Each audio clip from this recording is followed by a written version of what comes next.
तो दोस्तों आपका स्वागत है आपके YouTube चैनल मैथ एक्सरा में। दोस्तों आज हम डीएलएड 2024 में हुए मैथ पेपर को सॉल्व करते हैं।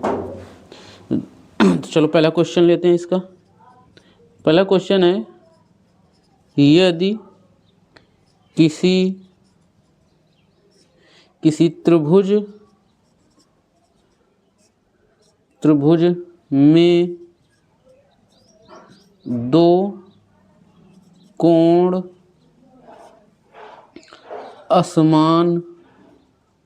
असमान हों तो छोटे कोण के सामने की भुजा होती है। क्वेश्चन पूछ रहा है, यदि किसी त्रिभुज में दो कोण आपके असमान है, मतलब दो कोण बराबर ना हो, तो उस सबसे छोटे कोण के सामने की भुजा क्या होती है वो बताना है। तो सबसे छोटे कोण के सामने की भुजा सबसे छोटी होती है, तो आंसर क्या हो जाएगा, सबसे छोटी। तो यहाँ से आंसर नंबर किस ऑप्शन में था, ऑप्शन नंबर 3 था आपका, तो लिखेंगे छोटी। बस ये आंसर था, बहुविकल्पी प्रश्न था। दूसरा प्रश्न लेते हैं। प्रश्न नंबर दूसरा है, योग का तत्समक अवयव का क्या है। योग का तत्समक अवयव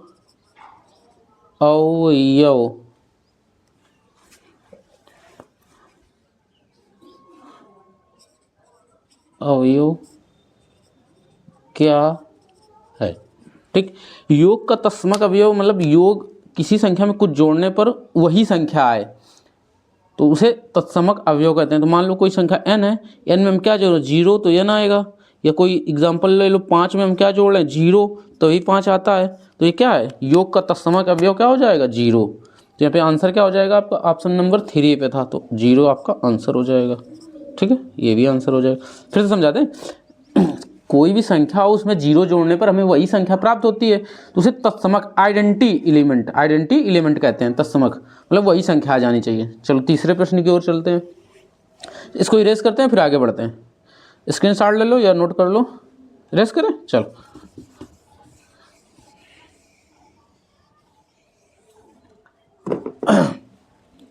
तीसरा प्रश्न लेते हैं। कह रहा है 5xy² में x के गुणांक बताइए। एक आपको व्यंजक दिया है 5xy² में इसका गुणांक x का गुणांक होता है। x का गुणांक मतलब x के साथ क्या क्या गुणा में है, तो 5 × x × y² ऐसे लिखेंगे। और x के साथ क्या क्या गुणा में लिखा है, 5 × y²। तो x का गुणांक क्या हो जाएगा, 5y²। ये आपका आंसर हो जाएगा, ऐसे ही करना। चलो चौथा प्रश्न लेते हैं, इसको रेस करें। चलो चौथा प्रश्न है आपका, किसी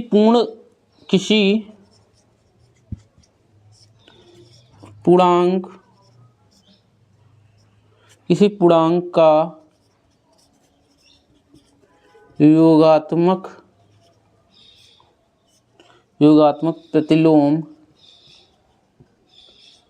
प्रतिलोम ज्ञात करने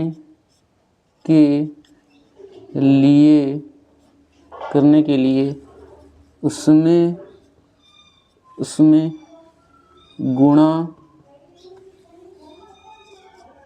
किया जाता है। किसी संख्या, पूर्णांक मतलब कोई संख्या है, उसका योगात्मक प्रतिलोम हमें ज्ञात करना है, तो किस संख्या से गुणा करना है। योगात्मक प्रतिलोम होता है कि कोई संख्या n है तो उसमें हम क्या जोड़ दें कि योगात्मक प्रतिलोम कुछ नहीं होता है, पॉजिटिव से निगेटिव बन जाना, निगेटिव से पॉजिटिव बन जाना। तो कोई संख्या n है, इसमें हम क्या कर दें, -1 से मल्टीप्लाई कर दें, तो -1 से मल्टीप्लाई करेंगे तो क्या -n बन जाएगा। तो यही इसका योगात्मक प्रतिलोम बन गया। तो आंसर क्या हो जाएगा, आंसर यहाँ हो जाएगा -1 आंसर हो जाएगा। -1 से हम संख्या में गुणा करेंगे तो क्या बन जाएगी, उसका योगात्मक प्रतिलोम बन जाएगा। चलो पांचवें प्रश्न में चलते हैं। 5वां प्रश्न है आपका, परिमेय संख्या 6/-5 -7/6 -7/-6 में कौन बड़ी है। हमें इन तीन संख्याओं में बड़ी संख्या बतानी है। तो एक बेसिक फंडा होता है, जो पॉजिटिव संख्याएं होती हैं वो बड़ी होती हैं, जो निगेटिव नंबर्स होते हैं वो छोटे होते हैं। तो जो संख्याएं दी इनको सुधार के लिखते हैं, -6/5 और -7/6। इस माइनस से माइनस कैंसिल आउट होगा तो क्या लिख जाएगा, 7/6। तो आप देख रहे हैं ये पॉजिटिव ये दोनों नेगेटिव है, तो बड़ी संख्या क्या हो जाएगी, बिल्कुल आसान था, बड़ी संख्या हो जाएगी 7/6, ये आंसर हो जाएगा। ठीक, इरेज करें। चलो 6वें प्रश्न पर बढ़ते हैं। 6वां प्रश्न है आपका, एक घन मीटर को घन सेंटीमीटर में बदलें। एक घन मीटर को एक घन सेंटीमीटर में बदलना है। तो एक घन मीटर को क्या लिखेंगे, मीटर क्यूब। पहले यहाँ समझो, 1 मीटर बराबर होता है 100 सेंटीमीटर, मोस्टली पता होगा सबको। अब यहाँ पे मीटर की पावर 3 हो रही है, तो सेंटीमीटर भी हमें 3 बार गुणा करना पड़ेगा। तो एक घन मीटर बराबर क्या हो जाएगा, 100 × 100 × 100 सेंटीमीटर क्यूब। ठीक, तो यहाँ से एक घन मीटर क्या आ गया, बराबर आ गया 2 0 4 0 6 0। तो यहाँ से हम 10 की पावर में लिखेंगे 1 × 10⁻6 घन सेंटीमीटर। ये आपका आंसर हो जाएगा।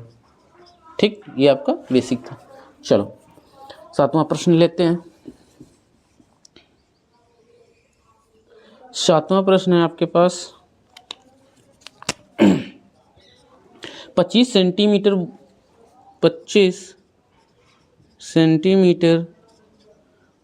भुजा वाले वर्ग से 5 सेंटीमीटर भुजा वाले कितने वर्ग काटे जा सकते हैं। ठीक, सॉल्व करेंगे। जो आपका बड़ा वर्ग है, यहाँ पर फिगर बनाते हैं, छोटा फिगर बन गया, ये आपका हमने रफली फिगर बनाया। इसकी भुजा कितनी है, 25 सेंटीमीटर, तो ये भी 25 होगी। इस 25 सेंटीमीटर भुजा वाले वर्ग को काटकर हमें 5 सेंटीमीटर भुजा वाले वर्ग बनाना है। तो हमसे पूछा गया कितने बनेंगे, तो ये पूछा गया। चलो इसको फिगर से करते हैं। तो इसके 25 सेंटीमीटर को 5 बराबर भागों में बांटते हैं। तो 1 भाग, 2 भाग, 3 भाग, 4 भाग, 1 भाग, 2 भाग, 3 भाग, 4 भाग, 5 भाग। इसी तरह इधर 1 2 3 4, 1 2 3 4, ये 5। इसको मिला देते हैं ऐसे, ये मिला दिया हमने, इधर से मिला देते हैं। तो आप देख पा रहे हो कितने खाने बन जाएंगे, 1 2 3 4 5, 5 इधर और 1 2 3 4 5, 25 खाने बन रहे। तो कितने वर्ग बन जाएंगे, 25। तो ये इसका बेसिक तरीका हो गया करने का। दूसरा तरीका क्या हो सकता है, पहले इसका क्षेत्रफल निकाल लो। वर्ग का क्षेत्रफल क्या होता है, वर्ग का क्षेत्रफल होता है भुजा स्क्वायर। तो इसका क्षेत्रफल आ गया 25 × 25। अब इस क्षेत्रफल से हमें 5 सेंटीमीटर वाला वर्ग काटना है। तो छोटे वर्ग का क्षेत्रफल क्या आ जाएगा, 5 × 5। अब कितने बनाने हैं, तो बड़े वर्ग के क्षेत्रफल में यहाँ पे अकॉर्डिंग टू क्वेश्चन ATQ डालेंगे। बड़े वर्ग के क्षेत्रफल में 25 × 25 में क्या करेंगे, छोटे वर्ग का क्षेत्रफल 5 × 5 से डिवाइड करेंगे, 5 × 25। तो कितनी संख्या आ गई, 25 वर्ग बनाए जा सकते हैं। ठीक, समझ में आया। चलो नोट करो, फिर इरेज करें। इरेज कर दें। 8वां प्रश्न लेते हैं।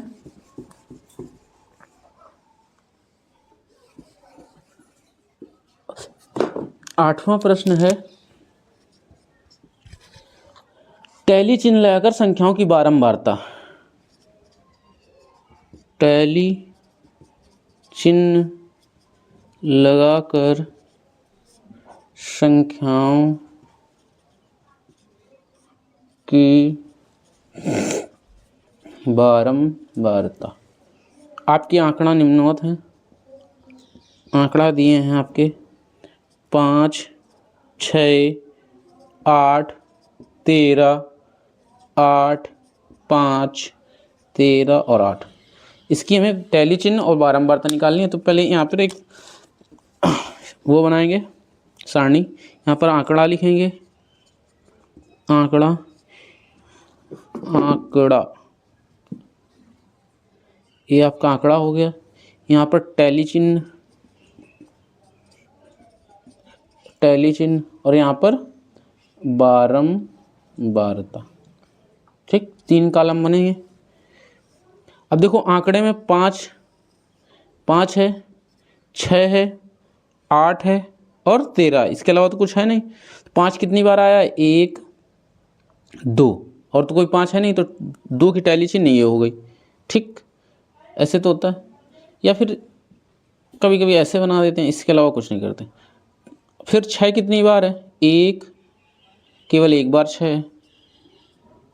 8 कितनी बार है? 1, 2, 3 बार है 8। ठीक, 13 कितनी बार है? 1, 2, 2 बार है। ठीक, अब 5 की बारंबारता 2 है, 6 की बारंबारता 1 है, 8 की बारंबारता 3 है और 13 की बारंबारता 2 है। तो ये आपकी सारणी बन गई, टैली चिन्ह के साथ बारंबारता आपने बना दी। ये आपका आंसर हो जाएगा। ठीक, तो दोस्तों चलो इसको नोट करो, स्क्रीनशॉट लो, फिर आगे बढ़ते हैं। नोट कर लिया? चलो आगे बढ़ते हैं।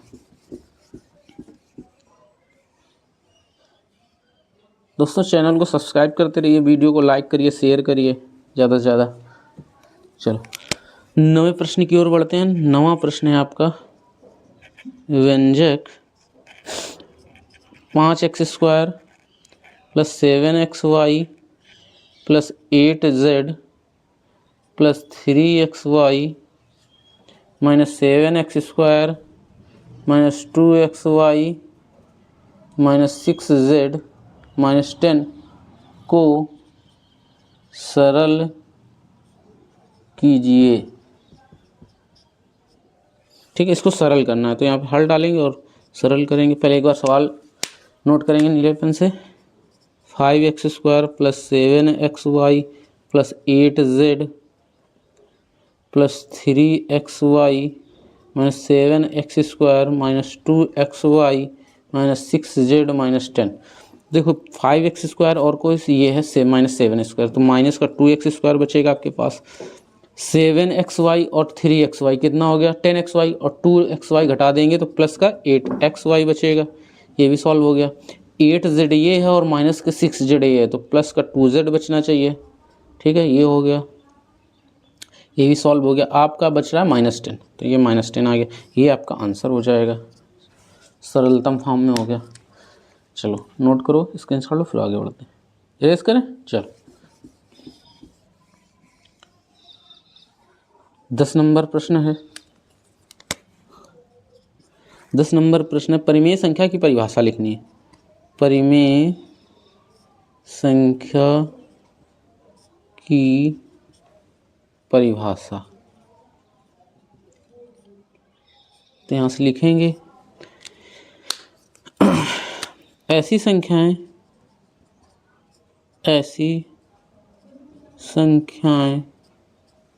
जिन्हें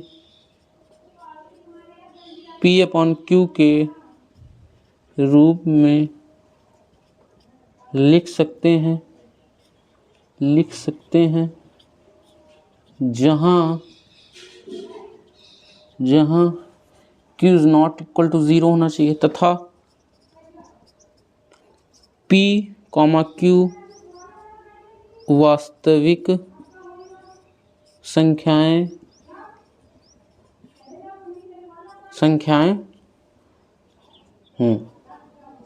परिमेय संख्याएं कहलाती हैं। परिमेय संख्या कहलाती हैं, ये आपकी डेफिनेशन हो गई। ठीक, एग्जाम्पल भी लिख सकते हैं, एग्जाम्पल दे दो एक। जैसे लिखा है 5/6, 7/9, 3/2, ये सब क्या परिमेय संख्या है, जहाँ पर देखो 6, 9 डिनोमिनेटर में कोई जीरो नहीं है और सभी क्या है एक वास्तविक संख्या है। ये आपका 10 नंबर क्वेश्चन हो गया परिमेय संख्या की परिभाषा के साथ साथ एग्जाम्पल हो गए। 11वें प्रश्न की ओर चलते हैं, इसका स्क्रीनशॉट लो फिर आगे बढ़ते हैं। चलो आगे बढ़ते हैं।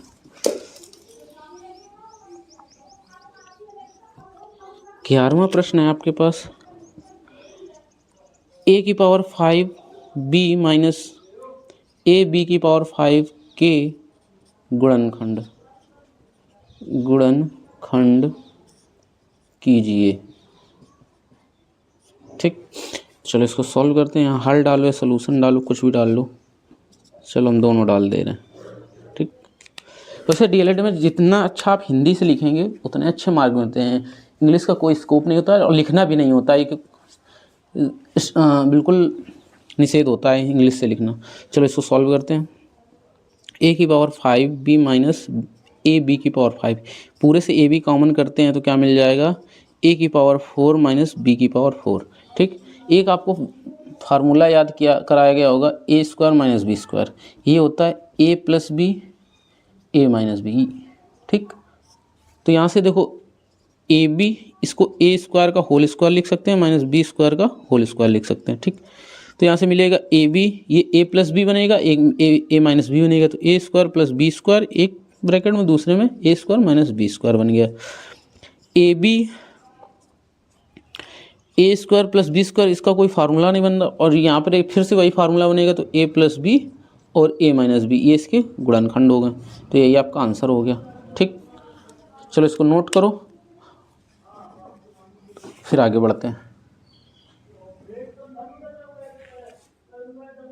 चलो 12वां प्रश्न लेते हैं। 12वां प्रश्न है, समबाहु त्रिभुज का परिमाप दिए हैं। समबाहु त्रिभुज का परिमाप आपको दिया गया है, कितना दिया है, 18 सेंटीमीटर। तो इसका हमें क्षेत्रफल निकालना, क्षेत्रफल पूछा गया था, क्षेत्रफल पे क्वेश्चन मार्क है। ठीक, चलो सॉल्व करते हैं। समबाहु त्रिभुज ऐसा त्रिभुज होता है जिसकी सभी भुजाएं बराबर होती हैं। थोड़ा चित्र कम सही बना होगा, कोई बात नहीं। ABC, इसकी ये भुजा बराबर है।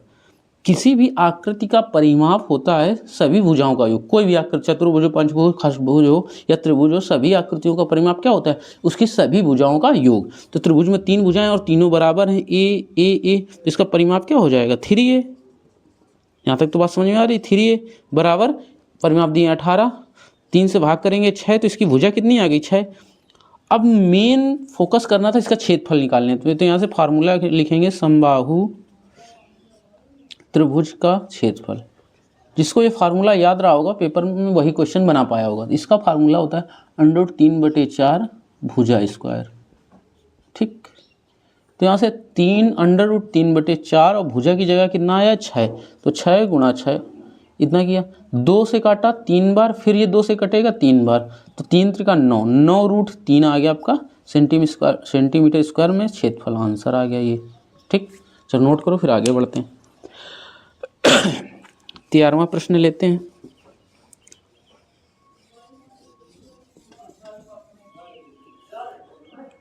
तेरहवां प्रश्न है, एक भिन्न का हर उसके अंश से एक अधिक है। अंश व हर दोनों में एक घटाने पर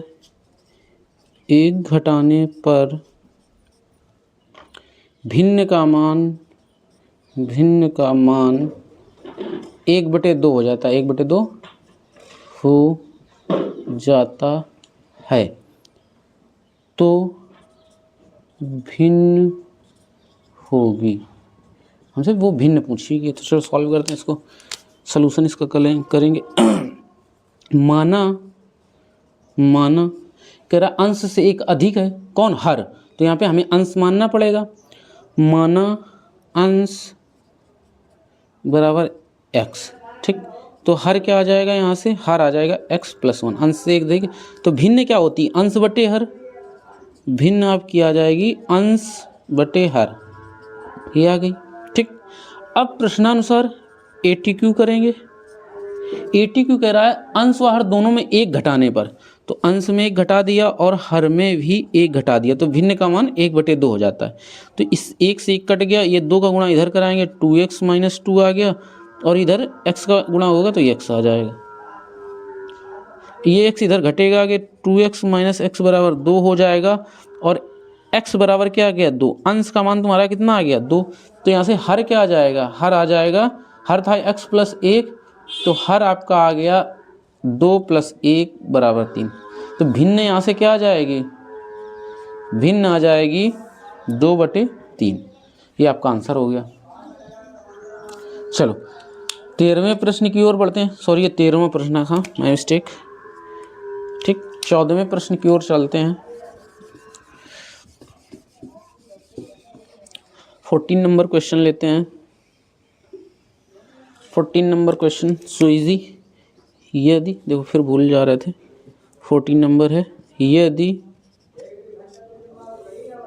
x + 1/x बराबर दिए 3, तो x² + 1/x² का मान बताओ। ठीक, तो हम इसमें करेंगे जो आपको दिया गया उसके दोनों पक्षों का वर्ग करेंगे। तो x + 1/x बराबर 3, दोनों पक्षों का वर्ग करने पर, दोनों पक्षों का वर्ग करने पर, तो इधर वर्ग करोगे तो x² + 1/x² + 2 × a × b बराबर इधर का स्क्वायर 9 आ जाएगा। अब ये x से x कट जाएगा, तो x² + 1/x² + 2 बराबर 9। ये 2 उधर भेज देंगे, तो x² + 1/x² बराबर क्या आ जाएगा, 9 में 2 घटाएंगे 7। और यही आपसे पूछा गया था, x² + 1/x² का मान कितना आ गया, 7। ये आपका आंसर हो गया। चलो 15 नंबर क्वेश्चन लेते हैं। 15 नंबर क्वेश्चन में क्या है, 15 नंबर क्वेश्चन आपका एक घनाभ की लंबाई चौड़ाई दी है। घनाभ है,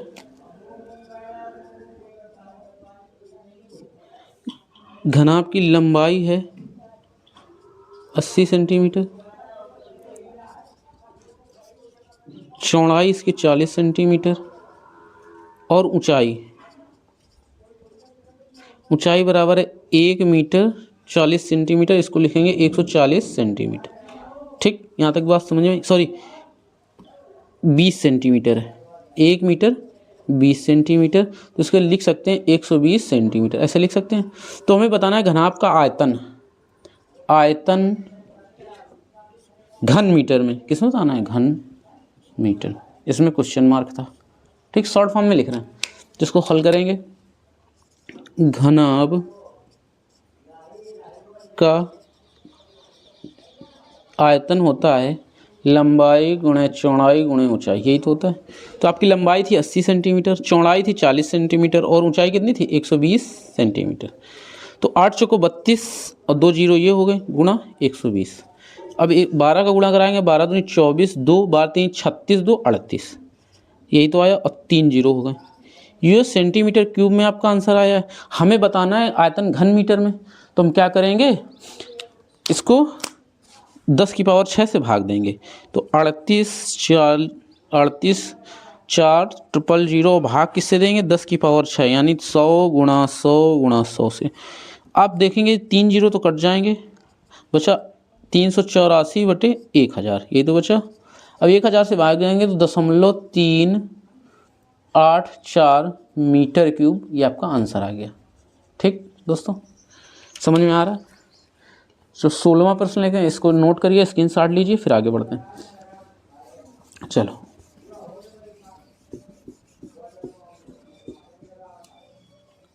16 नंबर प्रश्न है आपका।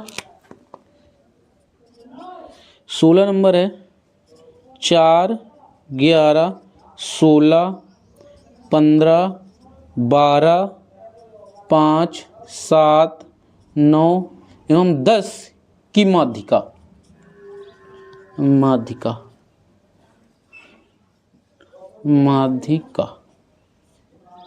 ज्ञात कीजिए। ठीक, इसकी माध्यिका निकालनी है। माध्यिका होती है, पहले तो हम इसके टर्म्स गिने थे, कितने टर्म हैं? 1, 2, 3, 4, 5, 6, 7, 8, 9। कितने? फिर से एक बार, 2, 2, 4, 2, 6, 2, 8, 1, 9। n बराबर कितना? 9। 9 एक विषम संख्या है। विषम संख्या जब n विषम होती है तब माध्यिका क्या होती है? माध्यिका बराबर होता है n+1/2वां पद। ठीक, लेकिन जो आंकड़े आपको दिए होते हैं माध्यिका निकालते समय पहले आरोही क्रम में लिखेंगे, तो इनको आरोही क्रम में लिखिए। आरोही क्रम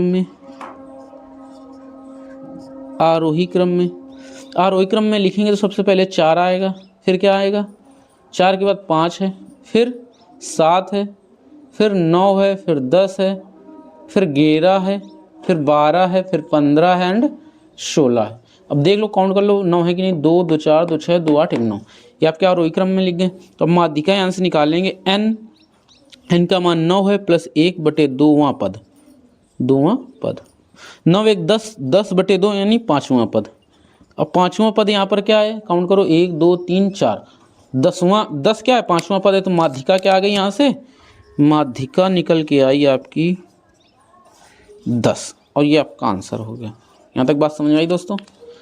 नोट करो, स्क्रीनशॉट लो, फिर आगे बढ़ते हैं। दोस्तों वीडियो को लाइक करते रहिए, शेयर करते रहिए और चैनल को सब्सक्राइब करते रहिए और अन्य लोगों को भी सब्सक्राइब करवाइए। चलो 17वां प्रश्न लेते हैं।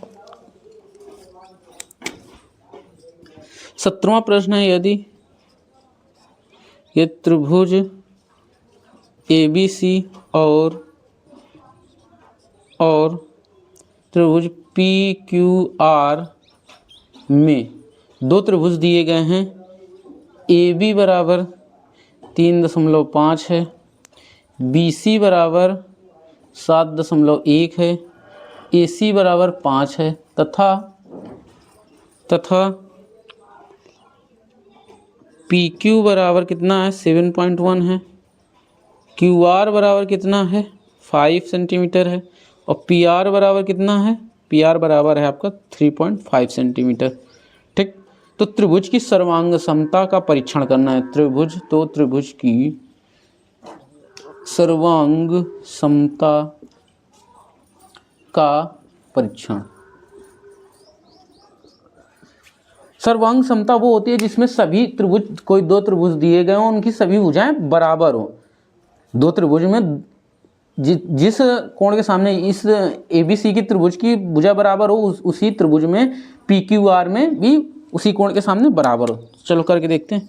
हमने एक त्रिभुज ड्रा किया ABC, दूसरा त्रिभुज क्या था आपका? PQR।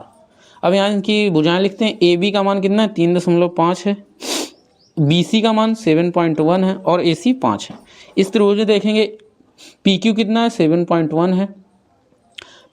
QR कितना है? QR 5 है और PR कितना है? 3.5 है। तो आप देखेंगे AB बराबर किसके है? AB बराबर है आपके PR के। ठीक है, AB बराबर PR के है। AC बराबर किसके है? QR के है। एंड BC बराबर क्या है? BC बराबर है आपके PQ के। तो आप देख रहे हैं दोनों त्रिभुज में भुजाएं बराबर हैं, अतः हम कह सकते हैं, अतः दोनों त्रिभुज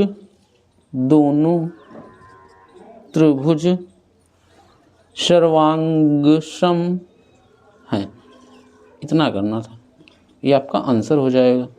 ठीक दोस्तों, चलो आज की वीडियो का लास्ट में, वीडियो का क्या, पेपर का अंतिम प्रश्न 18 ही प्रश्न आते हैं। तो 18वां प्रश्न पढ़ते हैं। 18वां प्रश्न लेते हैं। 18वां प्रश्न थोड़ा सा लॉजिकल है। एक 5 मीटर और 2 मीटर आयताकार पेंदे वाले हौजे हैं। एक 5 मीटर इंटू 2 मीटर, इसकी बीमाएं दी हैं। 5 मीटर और 2 मीटर आयताकार हौज हैं। हौज हैं। इसमें 1.5 मीटर ऊंचाई तक पानी भरा है, ऊंचाई तक पानी भरा है। ठीक, तो हौज में कितने लीटर पानी है, शॉर्ट फॉर्म में लिख दिया है हमने। पूछा है हौज में कितने लीटर पानी है, ये हमसे पूछा गया है। तो एक कॉन्सेप्ट यहाँ पता होना चाहिए, 1 मीटर क्यूब बराबर होता है 1000 लीटर। ये तो होता है 1 मीटर क्यूब बराबर कितना होता है 1000 लीटर। यहाँ तक बात समझ में आई। ठीक, अब आयताकार है तो मतलब वो घनाभाकार होगा। आयताकार हौज है तो उसकी ऊंचाई भी होगी, तो कैसा, एक घनाभाकार होगा। तो आयताकार हौज का आयतन क्या हो जाएगा, लंबाई इंटू चौड़ाई, और जितनी ऊंचाई तक पानी भरा है। ठीक, तो इसकी लंबाई है 5, चौड़ाई है 2 और 1.5 मीटर ऊंचाई तक पानी भरा है। ये सब मीटर क्यूब में आ गया। ठीक दोस्तों, 5 दूनी 10 इंटू 1.5 मीटर क्यूब, तो 10 से गुणा करेंगे 15 मीटर क्यूब, ये आयतन आ गया। अब हमने बताया 1 मीटर क्यूब बराबर 1000 लीटर होते हैं, तो यहाँ से लीटर में आंसर बताना था, तो 15 गुणा 1 मीटर क्यूब की जगह क्या करेंगे 1000 लीटर। तो कितना लीटर पानी आ गया, 15000 लीटर पानी हौज में है। ये आपका आंसर हो गया। चलो दोस्तों, मिलते हैं फिर अगले क्लास में। आज के लिए यहीं तक रहते हैं। धन्यवाद दोस्तों। ये कि नहीं पूरे मानी कितने 31 मिनट का बन गया।